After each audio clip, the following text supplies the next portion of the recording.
Hi, this is our section on sensory verbs. Sensory verbs are verbs about the five senses: see, hear, smell, taste, and feel.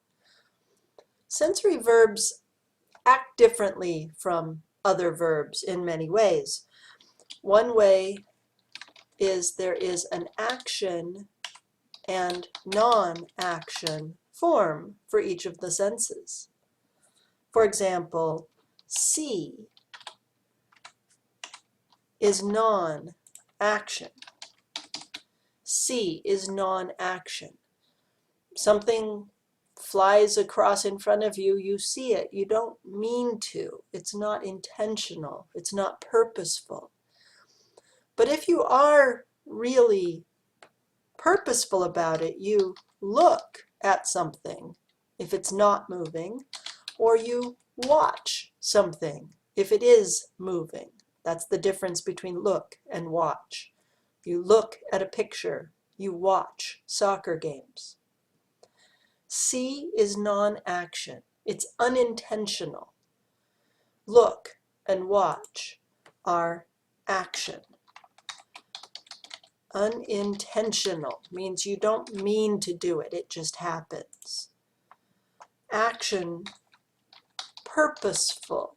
You do it on purpose. You have a reason to do this. Hear is a non-action verb. Can you guess what the action verb will be? Listen. Listen is an action verb. When you're paying attention to your teacher, you're listening. But you still hear people walk by in the hallway, or you hear the buzzing of the lights. What you listen to is purposeful. What just happens unintentionally is non-action. See, hear, smell. Now there is an action verb, smell.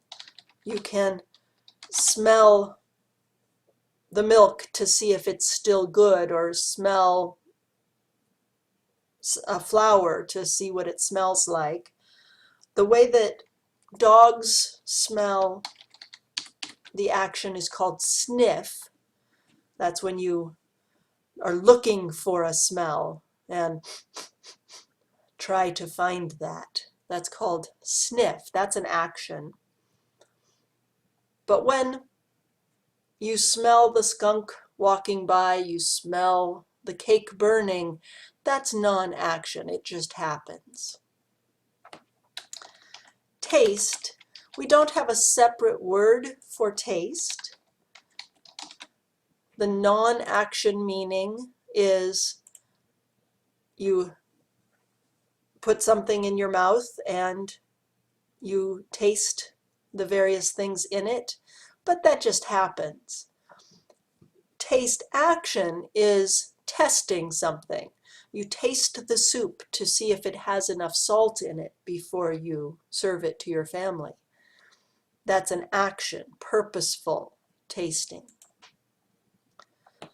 Feel is non-action. And there is a feel that is action. If you feel your way down a dark hallway, usually the action word is touch. You feel something touching you. You touch something purposefully. You feel the wind against your face. You touch your child's arm. Now, one other way that sensory verbs are different is that there are two different ways to use a second verb after it.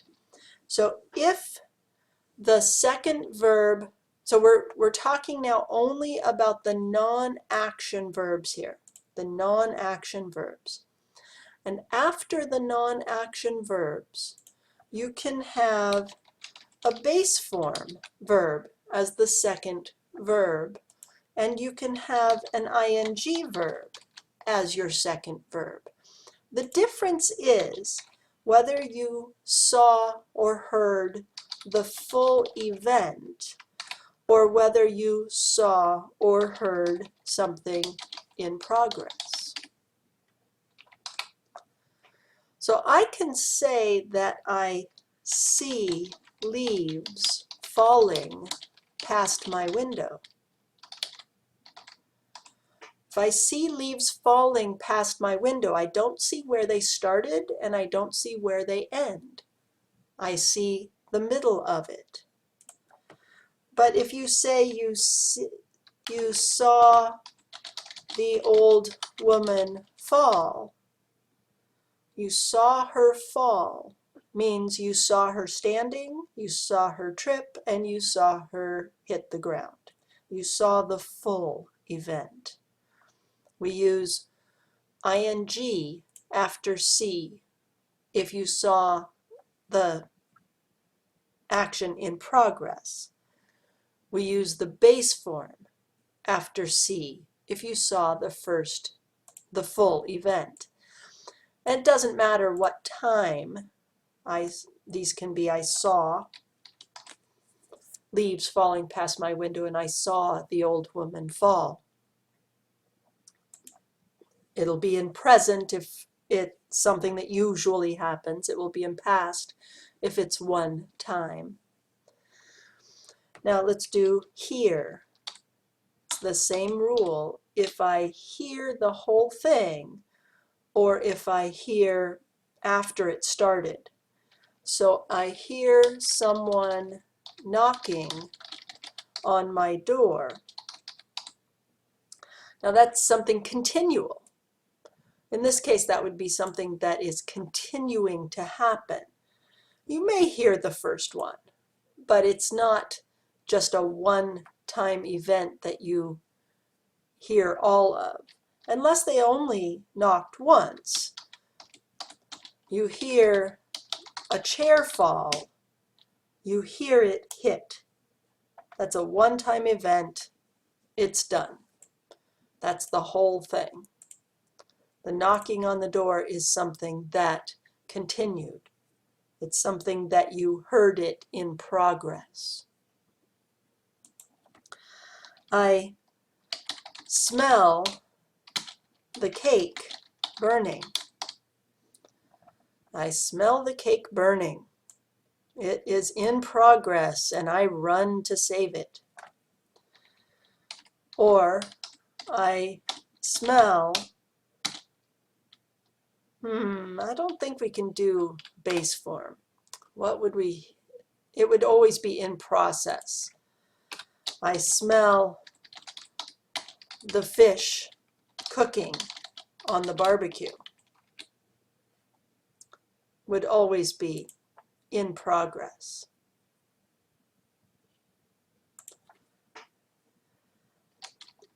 Feel. I feel the wind blowing against my skin. That's an ongoing, continuous, in progress, in the middle of doing.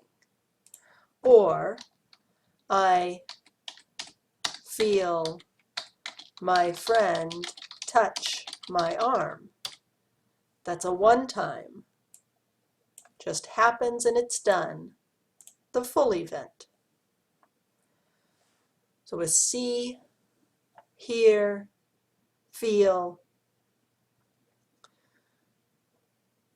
You see or hear or feel the whole event. You use base form as the form of the second verb. When it's in progress, it's something continual, something that you saw the middle of an event, you use ing.